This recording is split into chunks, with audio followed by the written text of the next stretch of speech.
Hello everyone, welcome to spoken English classes. ఈరోజు మనం స్మార్ట్గా, స్వీట్గా, కొంచెం పొలైట్గా నో, నా వల్ల కాదు, నేను చేయలేను అని ఎలా చెప్పాలి అది నేర్చుకుందాము. మనము తెలుగులో అయితే చక్కగా చెప్తాము, ఇప్పుడు పాసిబుల్ కాదండి, తర్వాత చూద్దామండి, ఏమనుకోకండి, మీరేమనుకోకపోతే మాట చెప్తాను, దయచేసి ఏమనుకోదు, ఇవన్నీ మనం తెలుగులో చెప్తాము. ఇంగ్లీష్లో ఎలా చెప్పాలి అది చూద్దాము. So before going to the session, వెళ్ళే ముందు ఒక చిన్న మాట. ఎప్పుడైనా ఎవరికైనా నో అని చెప్పాలంటే ముందుగా వాళ్ళు చెప్పేది శాంతం వినండి. Listen to them carefully. విని కాస్త ఎక్స్ప్రెషన్స్ కూడా ఇవ్వండి చక్కగా. ఓకే అని అన్నీ విన్నాక కొంచెం ఒక గ్యాప్ ఇచ్చి తర్వాత మీరు నో అని చెప్పండి. మొహమాట పడకండి, ఎందుకంటే మొహమాటానికి పోతే మీకే ప్రాబ్లం వస్తుంది. సో కాబట్టి స్మార్ట్గా చెప్పడం, ఎలా చెప్పాలి అది నేర్చుకుందాం. సో ఎప్పుడైనా ఏం చేయాలి, ముందు వినండి, చక్కగా నటించండి. నటించడం ఏంటి, నిజంగానే చక్కగా ఎక్స్ప్రెషన్స్ ఇవ్వండి, వాళ్ళ గురించి మీకు ఇంట్రెస్ట్ ఉన్నట్టు. నటించడం ఎందుకు? సో తర్వాత నో అని చెప్పండి. ఎలా చెప్పాలి చూద్దాం. ఇంగ్లీష్లో చెప్పడం చాలా ఈజీ. ఇన్ఫ్యాక్ట్ చూడండి, ఇన్ని సెంటెన్సెస్ మీకు నేర్పిస్తున్నా, దీంట్లో ఏదో ఒకటి తీసుకొని చక్కగా చెప్పేయండి, అయిపోతుంది అక్కడ. మీరేమి టెన్షన్ తీసుకోక్కర్లేదు, మీ పర్సనల్ లైఫ్ మీకు ఉంటుంది. సరే, ఎలా చెప్పాలి? ఫస్ట్, ఎప్పుడైనా నో అని చెప్పనీకి మీరు సారీ అనే వర్డ్ని ఎక్కువ యూజ్ చేయండి. Sorry, if you don't mind, sorry, it's not possible, ప్రతి దానికి సారీ అని తగిలించింది. అందుకని నేను అన్ని సెంటెన్స్లు ఎక్కడా సారీ తీసుకోలేదు, ముందుగానే చెప్పేస్తున్నాను. సారీ అంటూ మొదలు పెట్టండి. అప్పుడు వాళ్ళకి ఏంటంటే, సరే ఇతను ఫీల్ అవుతూ చెప్తున్నాడు కదా నో అనేసి అని ఒక మంచి ఫీలింగ్ మీ మీద ఉంటుంది, ఒక మంచి ఇంప్రెషన్ మీ మీద ఉంటుంది. సో కాబట్టి సారీ ఈజ్ కామన్. ఇంకా ఎలాంటి సెంటెన్స్ తీసుకుంటున్నాం చూడండి. I don't know, sorry I don't know, నాకు తెలీదు అంటే మీరు డైరెక్ట్గా ఏదైనా అడిగారు అనుకోండి, మీ ఇన్ఫర్మేషన్ ఏంటి, ఇన్ఫర్మేషన్ మీ దగ్గర ఉందా, ఇది కావాలి నాకు అనేసి అంటే sorry I don't know. Expression కూడా కరెక్ట్గా ఇవ్వండి దాంతోపాటి. సారీ ఐ డోంట్ నో అన్నారు అనుకోండి, వీడియో ఎంట్రా ఇట్లా చెప్తున్నాడు అనుకుంటారు. సో కాబట్టి expression sorry I don't know, ఇది ఒకటి. ఇంకా sorry I don't want anything, మీరు ఏదైనా పని చేయగలరా, ఇది తీసుకుంటారా, ఇది కావాలా అని. Sorry I don't want anything. ఇప్పుడు మీరు మొహమాటాన్ని పోయి తీసుకున్నారనుకోండి, మళ్ళీ తర్వాత ఫీల్ అవుతారు. కాబట్టి sorry I don't want anything.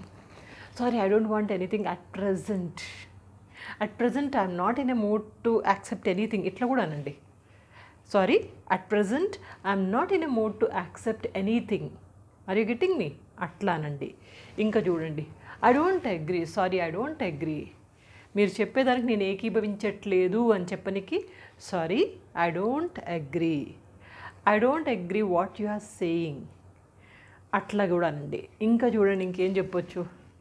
Sorry I don't believe, I can't believe, నమ్మలేకపోతున్నానే, ఎట్లా అయింది, ఏంటిది అన్నట్టుగా sorry I don't believe it, అట్లా చెప్పండి. పోతే I don't think it's possible, ఇది చాలా బాగుంటుంది. ఎక్కువ సార్లు అనండి.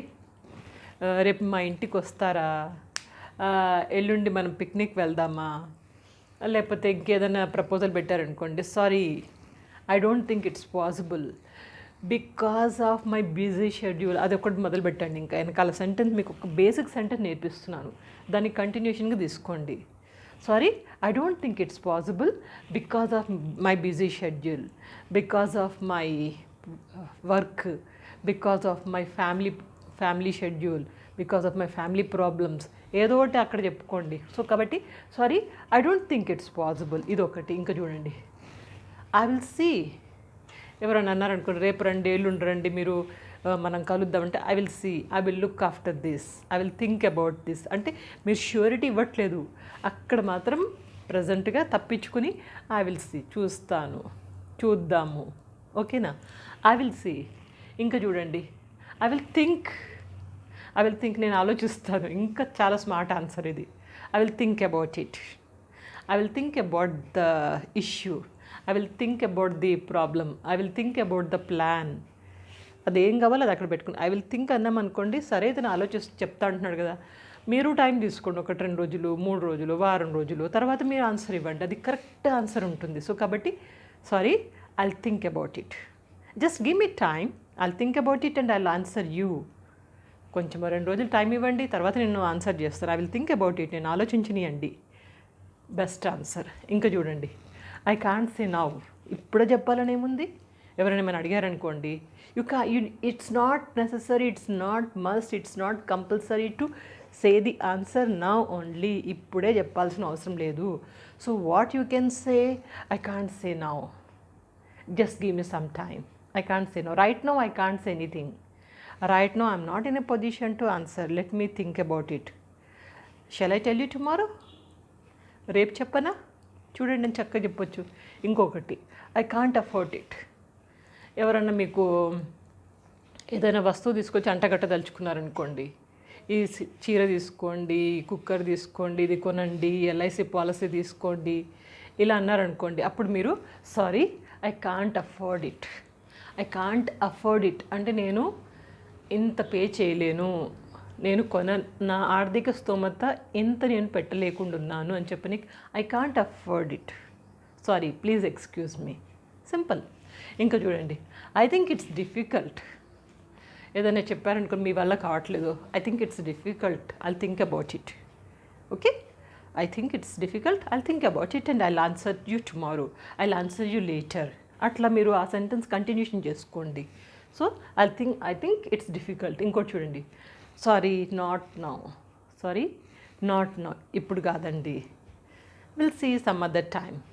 కంటిన్యూషన్గా, sorry not now, will see some other time, definitely will see some other time.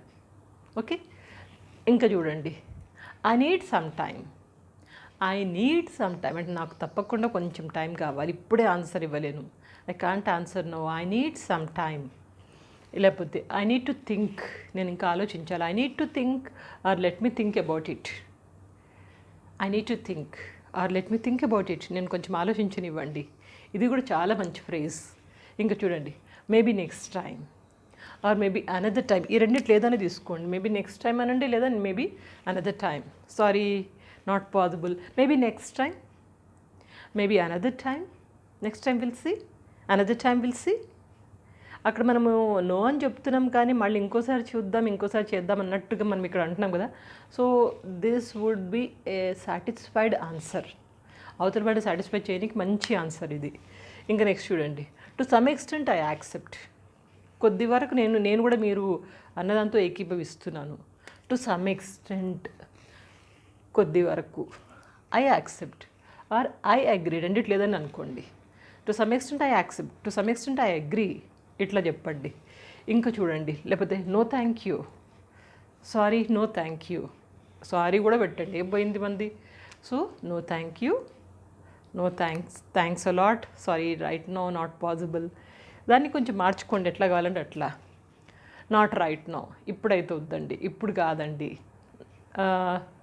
Not right no అని చెప్పొచ్చు. ఇంకా చూడండి, I can't answer right now, నేను ఇప్పుడు ఆన్సర్ ఇవ్వలేను, I can't answer right now, ఇట్లా చెప్పొచ్చు.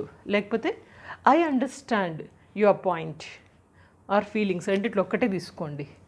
I understand your point, I understand your feelings అంటే మీరు చెప్పే పాయింట్ నాకు అర్థమైంది, మీ ఫీలింగ్స్, మీ లోపల ఫీలింగ్స్ కూడా నాకు అర్థమైనాయి.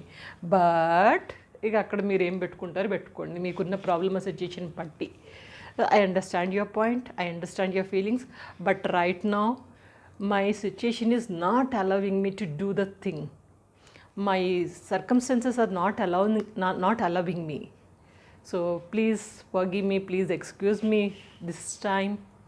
ఎలా ఉంది చూడండి, ఫ్రేజ్ చాలా బాగుంటుందో రాసుకోండి. ఇలాంటివి కొంచెం ప్రాక్టీస్ చేస్తూ ఉండండి. ఇంకా చూడండి, I will get back to you. Sorry not possible, I will think about it and I will get back to you, ఇట్లా చెప్పండి. May not be possible, I will think about it and I'll get back to you. ఇప్పుడు కుదరట్లేదండి, నేను కొంచెం ఆలోచిస్తాను, మీకు తర్వాత answer చేస్తాను. దాన్ని మనం ఇంగ్లీష్లో ఏమంటున్నాము, sorry may not be possible, I think about it and I'll get back to you. మిమ్మల్ని మళ్ళీ కలుస్తాను, మీకు మళ్ళీ ఆన్సర్ ఇస్తాను. అదే కాకుండా just give me 2 days time, just give me 2 days time, I'll answer you, I'll get back to you, ఇట్లా కూడా చెప్పొచ్చు. ఎన్ని రకాలుగా చెప్పొచ్చు చూడండి. ఇన్ఫ్యాక్ట్ మీరు కావాలంటే స్క్రీన్ షాట్ తీసుకోవచ్చు.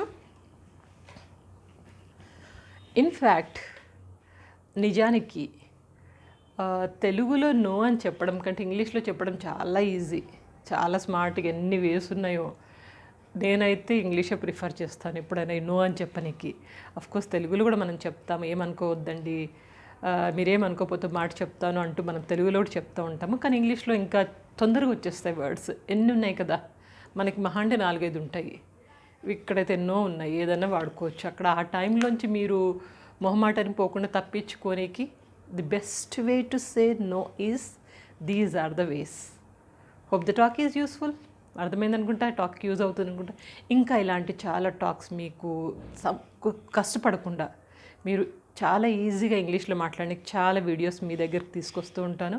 అప్పటిదాకా అందరూ చాలా బాగా ప్రాక్టీస్ చేయండి. Practice well and have a bright future. Good luck.